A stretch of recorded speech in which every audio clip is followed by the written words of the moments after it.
Shivani Singh show. Friends कैसे हैं आप सभी? मस्त होंगे होना यहाँ पे। और डियर फ्रेंड, जैसा आपको पता है कि हम कंटिन्यू प्रिपरेशन कर रहे हैं स्पेशल यूपी ट्रिपल एससी पेट एग्ज़ाम्स।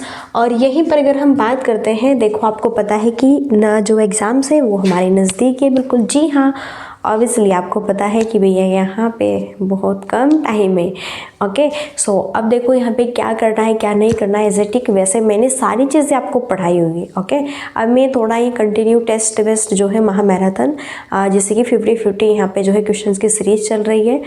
ओके क्योंकि भैया कुछ नहीं पता, एक एक क्वेश्चन इनसे भी मिल जाए तो बहुत फ़ायदा होने वाला है। सो चलिए फिर सबसे पहले भूगोल का टेस्ट यहाँ पे हम कंटिन्यू करते हैं।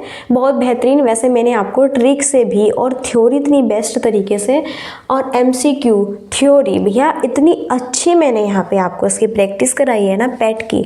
अब देखो जो फ्रेंड्स हमारे साथ में कंटिन्यू बन रहे हैं, ओके उसको पता है कि हमने आपको किस तरह की क्लासेस कराई और कैसा कंटेंट आपको प्रोवाइड कराया है।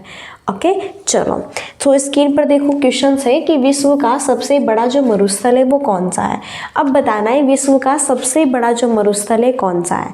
देखो अगर विश्व के सबसे बड़े मरुस्थल की बात करते हैं तो यहाँ पर होगा कौन सा, सहारा मरुस्थल। ठीक है ना, सबसे बड़ा मरुस्थल कौन सा है, सहारा मरुस्थल है आपका। अभी देखो कुछ इंपॉर्टेंट पॉइंट्स है वो भी हम देख लेते हैं कि इंपॉर्टेंट पॉइंट्स यहाँ पे कौन कौन से हैं। एक्चुअली अगर बात करें कि यह अफ्रीका के उत्तरी भाग में अटलांटिक महासागर से लाल सागर तक लगभग 5600 किलोमीटर की लंबाई तक, सूडान के उत्तर और एटलस पर्वत के दक्षिण 1300 किलोमीटर की चौड़ाई में क्या है, फैला हुआ है। कौन सा आपका, सहारा जो मरुस्थल है। अगर ये पूछे कि जो सहारा मरुस्थल है यह आपका किस महाद्वीप में, अफ्रीका के उत्तरी भाग में अटलांटिक महासागर से लाल सागर तक लगभग कितने किलोमीटर लंबाई तक, कहां पर और किस पर्वत के बीच 1300 किलोमीटर की चौड़ाई में फैला हुआ है। तो यहाँ पर ये सारी चीज़ें याद रखना है, ये है कौन सा, हमारा सहारा मरुस्थल। ठीक है ना, तो ये सारी चीज़ें आपको याद रखनी है। आगे बढ़ते हैं नेक्स्ट स्टेप। स्क्रीन पर काफ़ी इंपॉर्टेंट क्वेश्चन है हमारा। ओके दुनिया के सबसे बड़े जो अगर हम बात करें, देखो दुनिया के सबसे बड़े थार रेगिस्तान में से एक भारत में कहाँ स्थित है, शार नहीं थार होगा यहाँ पे। ओके थार रेगिस्तान में, दुनिया के सबसे बड़े थार रेगिस्तान में जो है एक भारत में कहाँ पर स्थित है भैया, ये बताना है। तो ये भारत में कच्छ गुजरात, कहाँ पर है, कच्छ, और कहाँ पे जो है ये कहाँ पर है, कच्छ, ये आपका गुजरात में है। देखो अगर हम कच्छ के रण की बात करते हैं, जो कच्छ का रण है वो देश की सबसे बड़ी आपकी वाइल्ड लाइफ सेंचुरीज में फैली हुई है। ठीक है ना, कच्छ का जो रण है आपका देश की सबसे बड़ी वाइल्ड लाइफ सेंचुरी में से एक आपकी यहाँ पे मानी जाती है। और यह यहाँ पर बात करें 30,000 वर्ग किलोमीटर क्षेत्रफल में फैला हुआ है जो ये कच्छ का रण है। ठीक है, तो ये बहुत इंपॉर्टेंट पॉइंट्स है, आप इसे भी थोड़ा ध्यान रखें। ऑब्वियसली एक क्वेश्चन यहाँ से आपसे पूछ सकता है एग्जाम में। ठीक है, ओके नेक्स्ट है स्क्रीन पर। नेक्स्ट क्वेश्चन है, बांदीपुर राष्ट्रीय उद्यान भारत के निम्नलिखित राज्यों में से किस में स्थित है, बताना है। कर्नाटक है, गुजरात है, या फिर ओडिशा है, या फिर असम है। तो जो बांदीपुर जो राष्ट्रीय उद्यान है यह यहाँ पे भारत के निम्नलिखित राज्यों में से किस में स्थित है। तो भैया ये आपको पता है आपको कि कहाँ पर है, ये है कर्नाटक में। और ये बहुत इंपॉर्टेंट है, बहुत ज़्यादा। असम में क्या है आपका यहाँ पे, ठीक है ना, आपको पता है असम जो है बहुत ही फेवरेट है चाय के लिए। असम बहुत फेवरेट रहता है चाय के लिए। बिहू में भी जो असम लोग रहते हैं बिहू का है, बहुत ही बेहतरीन यहाँ पे फेस्टिवल्स हैं। चलो कर्नाटक में अन्य टाइगर रिजर्व जो है आपके, देखो अब कर्नाटक का था यहाँ पे वो, अभी एक्स्ट्रा जो कर्नाटक में अन्य टाइगर रिजर्व है वो भी देख लेते हैं। ये सब भद्रा टाइगर रिजर्व है, नागरहोल टाइगर है, और यहाँ पे डंडेली अंसी टाइगर है, और बिलीगिरी जो है यहाँ पे, ठीक है, रंगनाथ स्वामी मंदिर टाइगर रिजर्व। तो ये सब के सब आपके कर्नाटक में ही है, तो ये भी आप याद रखिए। उसके साथ साथ में जो एक्स्ट्रा यहाँ पे थे वो भी। नेक्स्ट है, किश्तवाड़ राष्ट्रीय उद्यान भारत के निम्नलिखित में से किस राज्य या फिर केंद्र शासित प्रदेश में आपका स्थित है भैया, ये बताना है। ठीक है, और ये है यहाँ पे क्या, जम्मू कश्मीर। देखो जो किश्तवाड़ राष्ट्रीय उद्यान है भारत के निम्नलिखित में से किस राज्य या फिर केंद्र शासित प्रदेश में है, तो वो है जम्मू कश्मीर। यहाँ पर देख सकते हैं UP triple S C JE technical 2016 में यह है क्वेश्चन आपका पूछा गया है, देखो एग्जाम्स में। ठीक है ना, सारी चीज़ें जो है अगर बात करते हैं यहाँ पे किश्तवाड़ नेशनल पार्क की, आपको पता है कि जम्मू कश्मीर के जो है यह किश्तवाड़ ज़िले में और किस नदी के समीप है, यह आपका चिनाब नदी के समीप पे यहाँ पे स्थित है। तो ये भी थोड़ा आप याद रखें, ठीक है। अभी यहाँ पे जो भी जम्मू कश्मीर के एक्स्ट्रा जो नेशनल पार्क है वो भी देख लो। दाची ग्राम बहुत इंपॉर्टेंट है, सलीम अली नेशनल पार्क बहुत इंपॉर्टेंट, और यहाँ पे जो है Kaziranga national park, Hemis national park. Okay, जो काजीरंगा नेशनल पार्क है वो असम का है, उसे याद रखिए। ये काजीरंगा है, जम्मू कश्मीर में ही ये सारे आपके अन्य नेशनल पार्क स्थित है। तो इसके साथ साथ में, और ये जो हेमिस नेशनल पार्क है बहुत इंपॉर्टेंट है, हेमिस, जी हाँ, भरतपुर में स्थित पक्षी अभयारण्य जो राष्ट्रीय उद्यान का नाम है वो क्या है। देखो भरतपुर में स्थित पक्षी अभयारण्य राष्ट्रीय उद्यान का जो नाम है वो क्या है, तो वो है यहाँ पे क्या, केवला देवघाना राष्ट्रीय उद्यान। क्या है भैया, केवला देवघाना राष्ट्रीय उद्यान, यहाँ पर इसका क्या है, नाम है। चलो अब कुछ एक्स्ट्रा इंपॉर्टेंट पॉइंट्स है वो हम देख लेते हैं। एक्चुअली जो ये भरतपुर है, पहले तो पता होना चाहिए भरतपुर आपका जो जिला है किस स्टेट का है, तो ये राजस्थान का है, ठीक है ना। राजस्थान के भरतपुर जिले में यह स्थित है। और घाटपर्बा पक्षी अभयारण्य बेलगाम, ठीक है, ये आपका कर्नाटक में स्थित है। इसे पहले मुकुंदरा हिल्स नेशनल पार्क के नाम से भी जाना जाता था। फिर भैंसरोडगढ़ अभयारण्य चित्तौड़गढ़ राजस्थान में स्थित है। तो ये भी कुछ एक्स्ट्रा थे, ये भी आप देख सकते हैं। चलो आगे बढ़ते हैं, स्क्रीन पर नेक्स्ट क्वेश्चन है 68, दुधवा जो राष्ट्रीय उद्यान हमारे राज्य के निम्न में से किस जिले में। अभी देखो यहाँ पे क्वेश्चंस घुमा फिरा के कहते हैं ना कि क्वेश्चन टफ आया हुआ है या फिर सिलेबस ऑफ आउट आया हुआ है, तो ये सिलेबस ऑफ आउट नहीं यहाँ पे पूछा गया है। एक्चुअली आपसे पहले क्या पूछा जाता था कि जो दुधवा राष्ट्रीय यहाँ पे उद्यान है, नेशनल पार्क है, यह किस स्टेट में है, ठीक है। तो आपको पता था कि ये उत्तर प्रदेश में। देन अब यहाँ पे घुमा फिरा के, क्योंकि पता है बच्चों ने उत्तर प्रदेश तो रटा हुआ है, तो उत्तर प्रदेश तो अब यहाँ पे नहीं पूछने वाले। अब पूछने वाले हैं तो यहाँ पे क्या पूछने वाले हैं, बिल्कुल अब यहाँ पे पूछेंगे किस जिले में है, तो यह है आपका लखीमपुर खीरी जिले में। और ये क्वेश्चन आपका जो उत्तर प्रदेश पुलिस का जो एग्जाम हुआ था, जो पोस्टपोन हो गया था, उस भी जो है पेपर में ये क्वेश्चन आपका सेम टू सेम पूछा गया था। मोहना और सुहेला नदी के बीच में, देखो जो दुधवा राष्ट्रीय नेशनल पार्क अगर पूछे किस नदी के बीच में है, यहाँ पे मोहना और आपका सुहेला नदी के बीच में 775 वर्ग आपका जो है किसी वन क्षेत्र के रूप में 1861 में आरक्षित यहाँ पर यह किया गया है, ठीक है ना, वर्ग किसी, ठीक है। चलो बहुत इंपॉर्टेंट है। नेक्स्ट है काजीरंगा राष्ट्रीय उद्यान, बहुत इंपॉर्टेंट है, आपको पता है ये तो भैया असम का है। और देखो तो पेट 2021 शिफ्ट फर्स्ट में क्वेश्चंस आया हुआ है, कितना बेसिक क्वेश्चन है, आपको ऐसे ही क्वेश्चंस बनेंगे मोस्टली आपके एग्जाम्स में, ठीक है। अभी देखो आगे बढ़ते हैं, बहुत इंपॉर्टेंट है। एक साइड में राष्ट्रीय उद्यान है, एक साइड में उससे संबंधित राज्य। काजीरंगा जो राष्ट्रीय उद्यान है असम का है, कान्हा नेशनल पार्क मध्य प्रदेश का, पेरियार केरल का है और सुंदरवन पश्चिम बंगाल का है, ठीक है। मध्य प्रदेश में कान्हा, पेंच, बहुत सारे आपके माधवगढ़, ये सारे नेशनल पार्क आपके कहाँ के, Madhya Pradesh. By the way मैंने थ्योरी बहुत अच्छे से पढ़ाई हुई है हिस्ट्री की और यहाँ पे ज्योग्राफी की भी, उसमें मैंने सारे नेशनल पार्क अच्छे से चैप्टर वाइज उसकी थ्योरी, देन लास्ट में एमसीक्यू बहुत बेहतरीन तरीके से कराए हैं। जिस फ्रेंड्स ने नहीं देखे देख सकते हैं। बिनसर का जो जंगल है भारत के किस प्रदेश या फिर केंद्र शासित क्षेत्र में फैला हुआ है, तो ये फैला हुआ है भैया उत्तराखंड। कहाँ पर, उत्तराखंड में ये यहाँ पे फैला हुआ है। नेक्स्ट है भारत के किस जिले में वन क्षेत्र सबसे ज़्यादा है, बताना है भारत के किस जिले में सबसे ज़्यादा वन है। तो अगर भारत में हम वनों की बात करें सबसे ज़्यादा है मध्य प्रदेश। और आपको पता है भारत का जो दिल है, जी हाँ, भारत का जो दिल है वो किस राज्य को कहते हैं भैया, एमपी को कहते हैं मध्य। क्यों कहते हैं, क्योंकि बिल्कुल वो मिडल में, अगर ईस्ट साइड से देखें, वेस्ट साइड से देखें, नॉर्थ साइड से देखें या फिर साउथ साइड से देखें, तो जो हमारा एमपी है, एमपी जो स्टेट रहता है तो वो बिल्कुल मिडल में है। इसलिए यहाँ पर भारत का हृदय, भारत का दिल जो है मध्य प्रदेश को ही कहा जाता है, ठीक है, इस चीज़ का भी आप अवश्य ध्यान रखें। अगर हम बात करते हैं 1% में, तो अगर देखो यहाँ पे जैसे सबसे ज़्यादा मध्य प्रदेश में है, तो मिज़ोरम में कितने हैं 84.53, फिर अरुणाचल प्रदेश में इससे कम है, मेघालय में इससे कम है, मणिपुर में इससे कम है, नागालैंड में इतने हैं, ठीक है। तो ये डाटा कुछ एक्स्ट्रा आपके लिए यहाँ पर था। नेक्स्ट है, भारत में निम्नलिखित में से किस प्रकार के वन का सबसे बड़ा जो है क्षेत्र है। तो भारत में निम्नलिखित में से किस प्रकार के वन का सबसे बड़ा क्षेत्र है, किस प्रकार के वन का सबसे बड़ा क्षेत्र है, और वो है यहाँ पे क्या, उष्णकटिबंधीय नाम पर्णपाती, उष्णकटिबंधीय नम पर्णपाती वन। भारत में सबसे ज़्यादा वन आपके यही मिलेंगे, उष्णकटिबंधीय नम पर्णपाती वन आपके। ओके, चलो एक्चुअली बात करें, भारत में उष्णकटिबंधीय जो शुष्क पर्णपाती वर्ण है यह सबसे ज़्यादा क्षेत्र में फैले हुए हैं, जबकि दूसरे स्थान पर क्या है, उष्णकटिबंधीय आर्द्र पर्णपाती वन।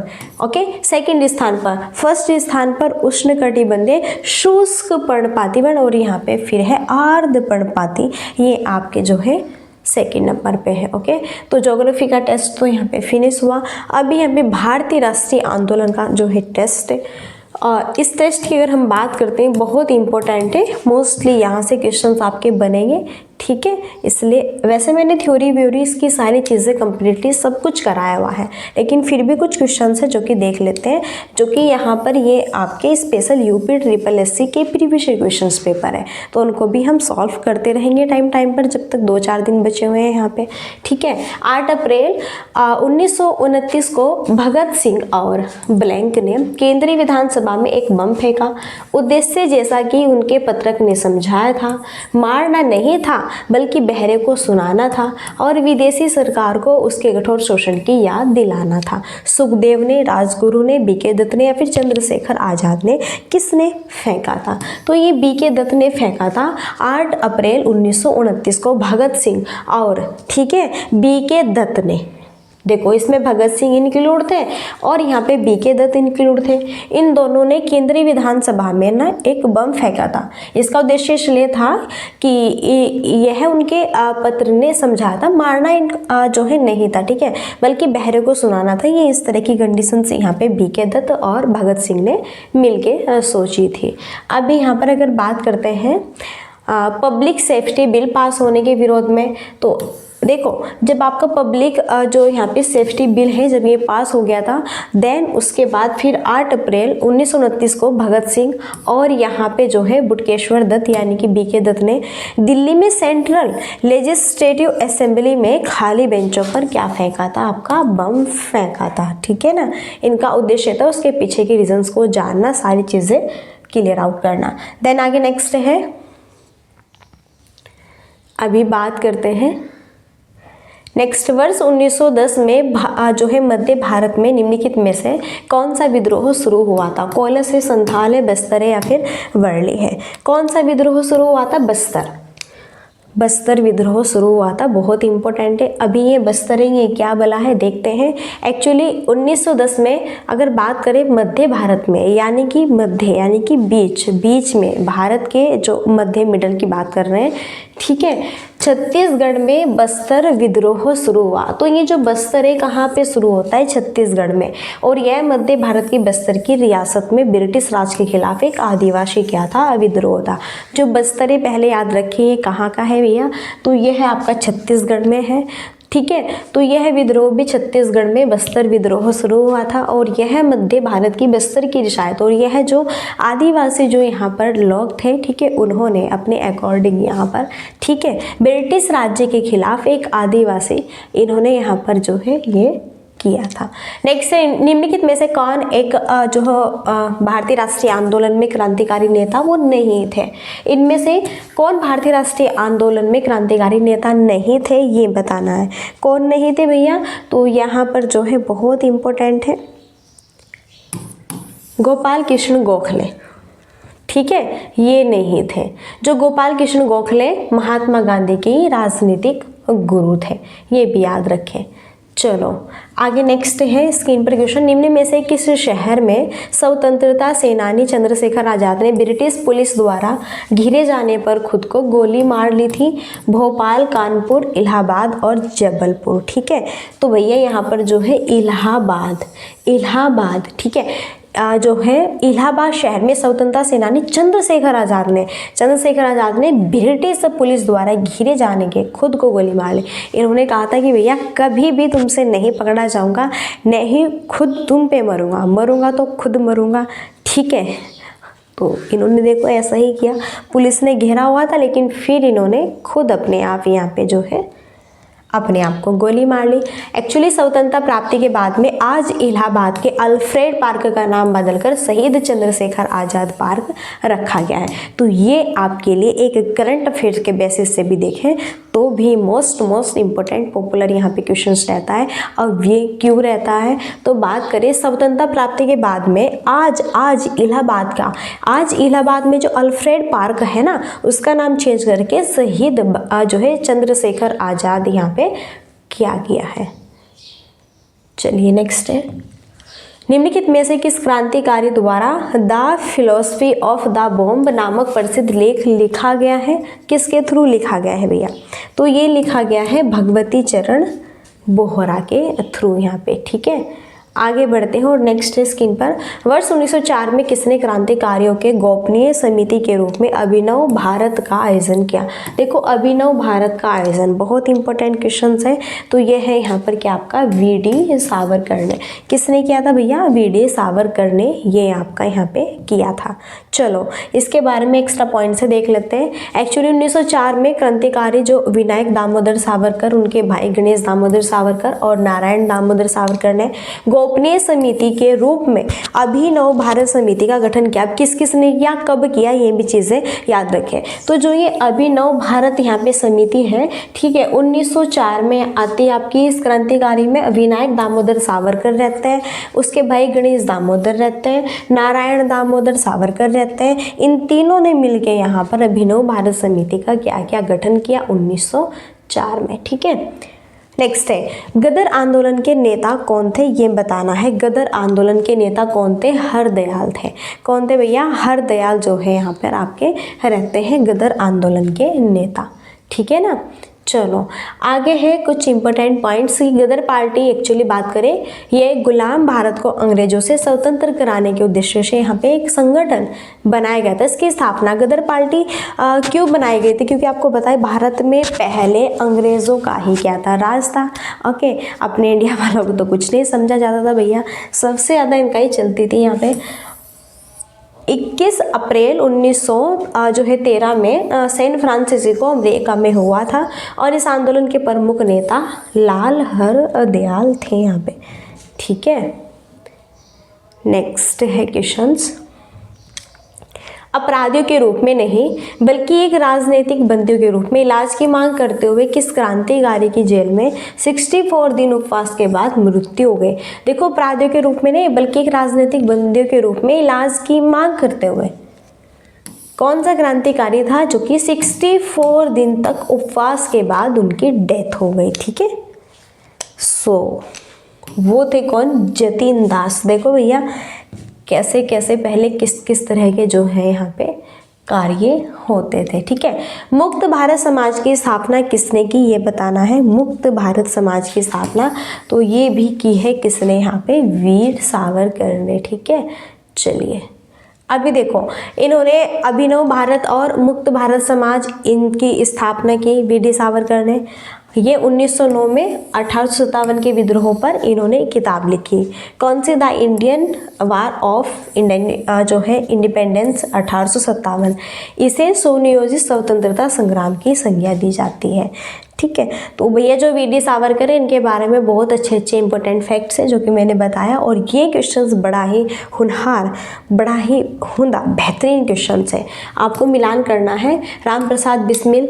ओके, किस किस मामले से ये आपके जुड़े हुए हैं, तो बी सही होगा। देखो फर्स्ट का सेकंड है, ये है आपका काकोरी षड्यंत्र मामले में। और फिर यहाँ पर बात करें हम सेकंड का थर्ड होगा, यह है आपके सूर्यसेन चटगांव शास्त्र जो है गार छापा।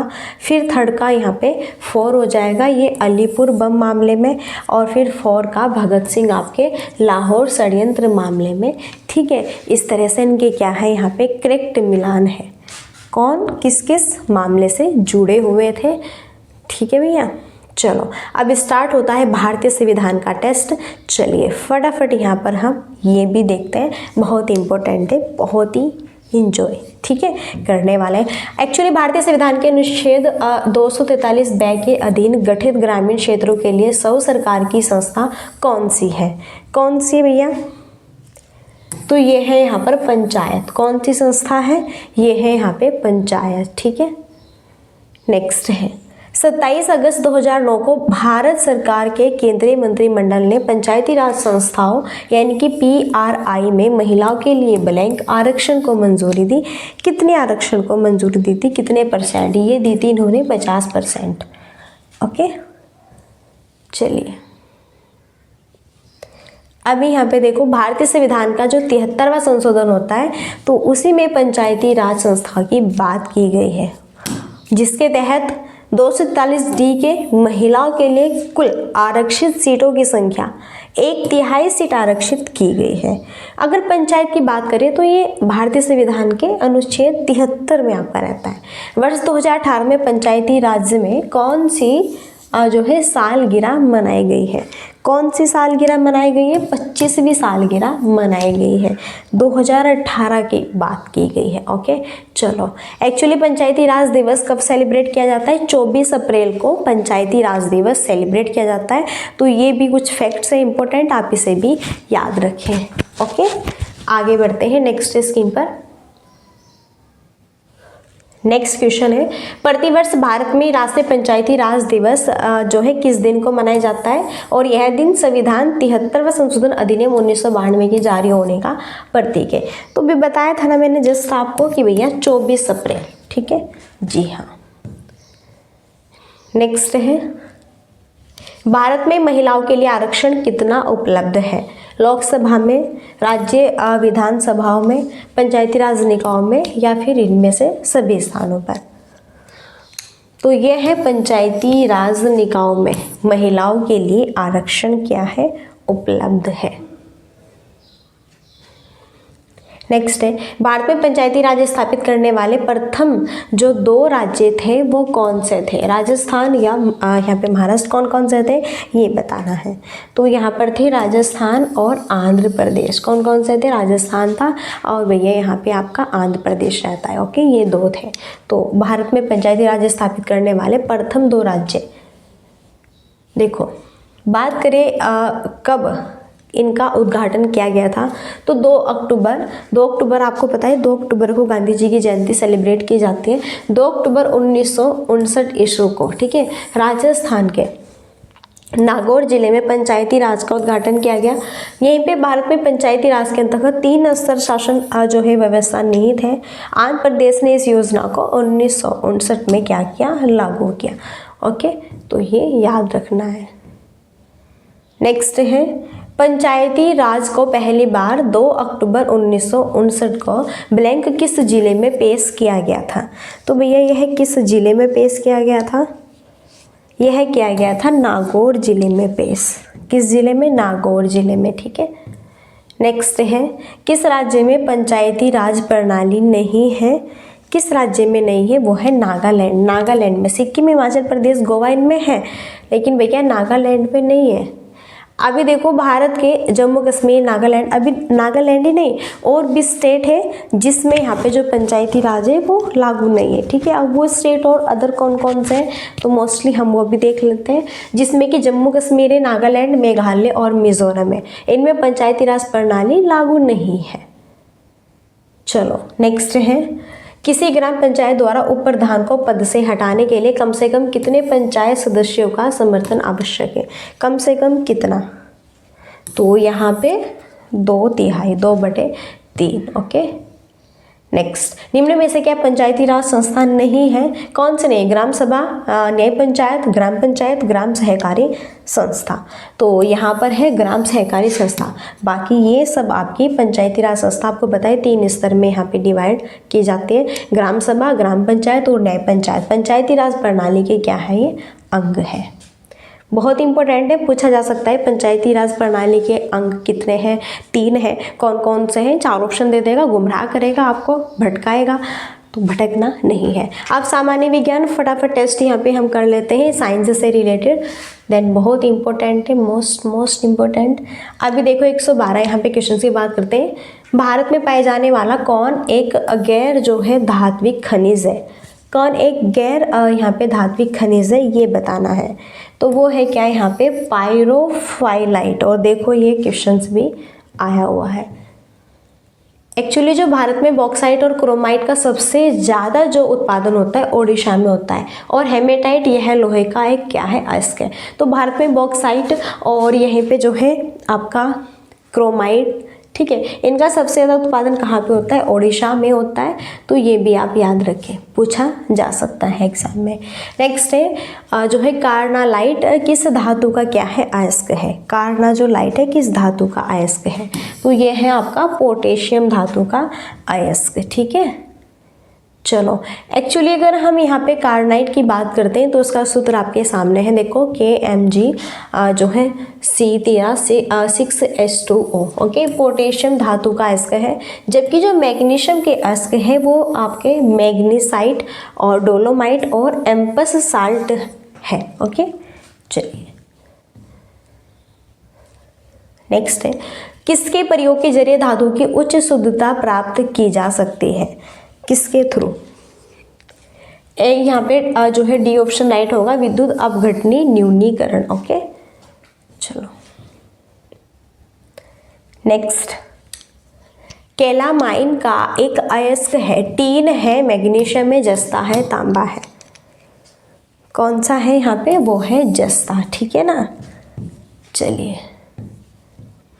आगे देखो, एक साइड में तत्व, एक साइड में इनके अयस्क। तो टीन का अयस्क है कैसिटेराइट, मैग्नीशियम Mg का अयस्क है मैग्नेसाइट, डोलोमाइट, एप्सम साल्ट। जस्ता का अयस्क है जिंक ब्लेड और कैलामाइन और जिंकाइट। तांबे का अयस्क है क्यूप्राइट, एजुराइट, कॉपर पायराइट और मेलाकाइट, ठीक है।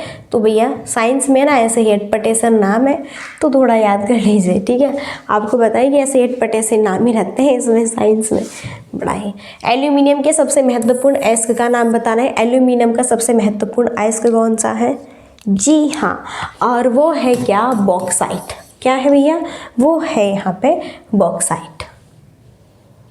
एल्यूमिनियम जिसे हम Ai से भी इंडिकेट करते हैं, इसका प्रमुख अयस्क क्या है? बॉक्साइट। इसका बॉक्साइट का फॉर्मूला दिया हुआ है। इसके अन्य अयस्क यहाँ पे जो है एल्यूमिनियम के कौन कौन से? क्रायोलाइट का यहाँ पे फॉर्मूला दिया है, जो है कोरंडम है और डायास्पोर है, जबकि जो गैलेना लेड है, क्यूप्राइट कॉपर है और कैलामाइन है, ये जिंक के क्या है? अयस्क है। कुछ एल्यूमिनियम के बताए हुए हैं और कुछ यहाँ पे जिंक वाले, ठीक है। फिर है कि आपका मोनो जो जाइट है किसका अयस्क यहाँ पे है? मोनोजाइट किसका अयस्क है? मोनोजाइट, ठीक है। और ये है भैया यहाँ पे थोरियम का अयस्क। किसका अयस्क है भाई? थोरियम का अयस्क यहाँ पे है। एक्चुअली यह केरल के मालाबार के समुद्र तटीय मोनोजाइट रेत में सबसे ज़्यादा पाया जाता है और विश्व का 75% थोरियम दक्षिण भारत में ही पाया जाता है। अगर आपसे पूछे, बहुत इंपॉर्टेंट है, पूछा जा सकता है कि बताना है विश्व का सबसे ज़्यादा थोरियम भारत के किस जो है स्थान पे, कहाँ पे? तो भारत के दक्षिण स्थान में, ठीक है ना, दक्षिण साइड 75% आपका थोरियम यहीं से पाया जाता है, ओके। नेक्स्ट मैग्नेटाइट है, तो मैग्नेटाइट फॉर्मूला बताना है यही बस, मैग्नेटाइट वाला। तो भैया इसका फॉर्मूला है Fe3O4, बी ऑप्शन राइट है। नेक्स्ट है, निम्नलिखित में से किन विकल्पों में केवल थर्मोसेटिंग प्लास्टिक उपस्थित होते हैं? तो वो होता है बेकेलाइट और इपॉक्सी रेसिन में, ठीक है भैया, ओके जी। तो यहाँ पे देखो थर्मोसेटिंग प्लास्टिक के उदाहरण यहाँ पे बेकेलाइट और मेलामाइन है। तो ये भी एक्स्ट्रा याद रखें। नेक्स्ट है निम्नलिखित में से किस विकल्प का निर्माण काठ की लुगदी वुड पल्प से जो है किया गया है, ये बताना है। तो ये किया गया है भैया रेयन। ओके, नेक्स्ट और लास्ट क्वेश्चन है सिंथेटिक फाइबर के संदर्भ में निम्नलिखित में से कौन सा कथन आपका गलत है, ये बताना है। तो धोने तथा क्या ये है या फिर ये? जी हाँ, प्राकृतिक फाइबर से कम टिकाऊ सिंथेटिक फाइबर के संबंध में ये चीज़ आपकी गलत है, जबकि प्राकृतिक फाइबर से सस्ता है, इसके सशक्त है और धोने तथा व्यवस्थित रखने में भी आसान है। ये कह रहे हैं कम टिकाऊ है, इसलिए ये रॉन्ग है। अब यहाँ पे टेस्ट स्टार्ट होता है हिंदी का। बड़ा ही ज़बरदस्त टेस्ट है आज का, जी हाँ, जिसमें काफ़ी मज़ा आने वाला है आपको। एक बहुत ही बेहतरीन सा वाक्य होगा और इसका एक शब्द यहाँ पे बताना है एक्चुअली क्या होगा, राइट आंसर्स। ठीक है, चलिए, जिसने ऋण चुका दिया हो इसके लिए हम किस शब्द का यूज़ करेंगे? जिसने अपना ऋण चुका दिया हो, ठीक है, उसके लिए हम यहाँ पे करेंगे ऊऋण शब्द का यूज़। चलो अभी देखो, एक साइड में वाक्यांश है, एक साइड में एक शब्द है। जिसने ऋण उधार लिया हो उसके लिए ऋणी है और जो उपकार को मानता हो उसके लिए कृतज्ञ एक क्या है, शब्द है। एक्स्ट्रा पॉइंट्स भी आपके साथ में रहने वाले हैं सारे, तो आप हमारे साथ में जुड़े रहना। नेक्स्ट है निम्नलिखित वाक्यांशों के लिए एक शब्द में से कौन सा सुमेलित नहीं है, ये बताना है। जो सुमेलित ही नहीं है, तो जो वर्णन के बाहर है उसे हम वर्णनातीत कहते हैं, जो देखा नहीं जा सकता उसे अदृश्य कहते हैं, जो पहरा देता है उसे प्रहरी कहते हैं, लेकिन जो आमिष नहीं खाता वो सामिष थोड़ा ही ना होगा। ठीक है ना, चलिए, इसलिए सी ऑप्शन वहाँ पे राइट था। कांटों से भरा हुआ वाक्य के लिए नीचे दिए गए विकल्प में से सही शब्द चूज करना है। क्या है भैया? कांटों से भरा हुआ, इस वाक्य के लिए एक शब्द यहाँ पे। सो बेस्ट होगा क्या? कंटकाकीर्ण, कंटकाकीर्ण। ओके, देखो, एक तरफ में वाक्यांश है, फिर एक तरफ में शब्द रूप। कांटों से भरा हुआ तो कंटकाकीर्ण, छितराया फैलाया हुआ तो विकर्णी, जिसका अंत न हो तो अनंत है। ठीक है, विकर्ण है यहाँ पे। जिसका वर्णन न हो सके वो अवर्णनीय है। नेक्स्ट है किस वाक्यांश के लिए प्रयुक्त शब्द सार्थक नहीं है, सही नहीं है? झाग से भरा हुआ फेनिल होता है, जो वचन से परे हो वाचाल होता है, शराब बनाने वाला तलवार होता है, जंगल में लगने वाली आग दावानल। तो यहाँ पर होगा बी ऑप्शन। देखो, जो वचन से परे हो नहीं, बल्कि वाचाल उसे कहते हैं जो बहुत अधिक बोलता है। तो वचन से परे थोड़ा ही ना, जो बहुत अधिक बातूं नहीं होता है, बक बक बक बक, जब देखो तब बोलते ही रहता है। ठीक है, चलिए, अभी जो वचन से परे हो उसके लिए होगा वचनातीत। अत्यधिक बोलने वाले के लिए होता है वाचाल। मैंने कहा था ना, तो वाचाल यहाँ पे इसका नहीं होगा, इसका होगा क्या? वचनातीत यहाँ पे, इसलिए यही गलत है। किसी व्यक्ति या सिद्धांत का समर्थन करने वाला अनेक पद के लिए एक शब्द क्या है? तो क्या होगा? अनुयायी होगा उसके लिए एक शब्द। ओके भैया, देखो, किसी व्यक्ति या सिद्धांत का समर्थन करने वाला क्या कहलाता है? अनुयायी कहलाता है। जो प्रयोग या अध्ययन द्वारा अनुभव प्राप्त किया हो वह आपका क्या कहलाएगा? अनुभवी। जिसे बुलाया न गया हो वो अनाहूत है। जिसकी आशा न की जाए वो अप्रत्याशित है। क्या है? वो अप्रत्याशित है। ठीक है, इम्पोर्टेंट है सारी चीज़ें। आगे नेक्स्ट है मन को हरने वाला वाक्य के लिए नीचे दिए गए विकल्प में एक शब्द चूज करना है। मन को हरने वाला, मन को हरने वाला मनोहर। जी हाँ, UP SSC PAT shift first में आया हुआ क्वेश्चन है। जैसा मन को हरने वाला मनोहर है, मर्म का अंत करने वाला मर्मांतक है, जो मद में उन्मत्त हो वो मदमस्त है। ठीक है, इन सब के लिए एक एक शब्द है। उपवाक्यांश होता है ना, फिर उसके लिए एक शब्द हम क्या रखेंगे? जिससे जो बहुत अधिक बोलता है उसे वाचाल कह देंगे। एक शब्द में उसे इंडिकेट, देखो इतना बड़ा शब्द हमने, इतना बड़ा वाक्य एक शब्द में इंडिकेट कर दिया, तो यही तो होते हैं वाक्यांश। सामिस भोजी शब्द का क्या तात्पर्य है, ये बताना है। इसका तात्पर्य जो मांस का सेवन करता है। सामिस भोजी मतलब जो मांस का सेवन करता है। ओके, नेक्स्ट है जिसके पार देखा जा सके। वाक्यांश के लिए जिसके पार देखा जा सके, यानी कि जिसके पार हम चीज़ें कुछ भी है देख सकते हैं वो पारदर्शक है, जिसके पार जो है नहीं देख सकते हैं वो अपारदर्शक होगा। नेक्स्ट, बिना देख रेख का जानवर वाक्यांश के लिए एक शब्द क्या है? तो यहाँ पर क्या है? अनेर है। क्या है? यहाँ पर होगा अनेर।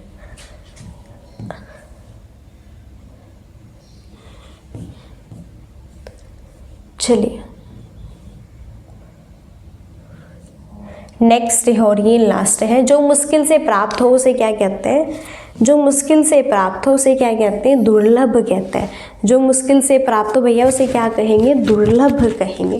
क्या कहेंगे उसे? हम दुर्लभ कहेंगे। सो आई होप सेशन आपको अच्छा लगा होगा। मस्त, यहाँ पे टेस्ट बहुत बेहतरीन था।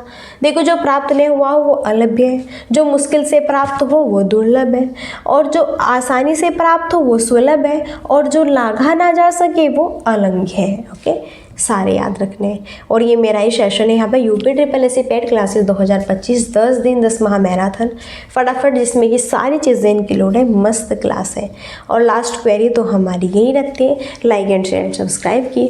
सो सेशन अगर अच्छा लगा, मस्त लगा, बढ़िया यहाँ पे, और जितने 2-4 दिन बचे हुए हैं प्रैक्टिस कर लो, है ना। क्या पता इनमें से ही 2-4 क्वेश्चंस मिल जाए, बहुत अच्छी बात है। तो अगर ये पीडीएफ चाहिए ना तो फटाफट टेलीग्राम ज्वाइन कर लो। नीचे टेलीग्राम का डिस्क्रिप्शन बॉक्स में, फिर कमेंट बॉक्स तो सभी जानते हैं, उसका लिंक प्रोवाइड कर दिया जाएगा। वहाँ पर आप फास्ट ज्वाइन कर लेना। काफ़ी स्टूडेंट्स हैं ज्वाइन हो रहे हैं, और पीडीएफ आपको सारी वहाँ पे मैंने इंक्लूड कराई हुई है। तो चलिए फिर यहीं पर हम अपनी वाणी को देते हैं विराम, और मिलते हैं नेक्स्ट सेशन में। और तब तक के लिए so thanks for watching, keep study and bye bye, take care. जय हिंद, जय भारत, नमस्कार।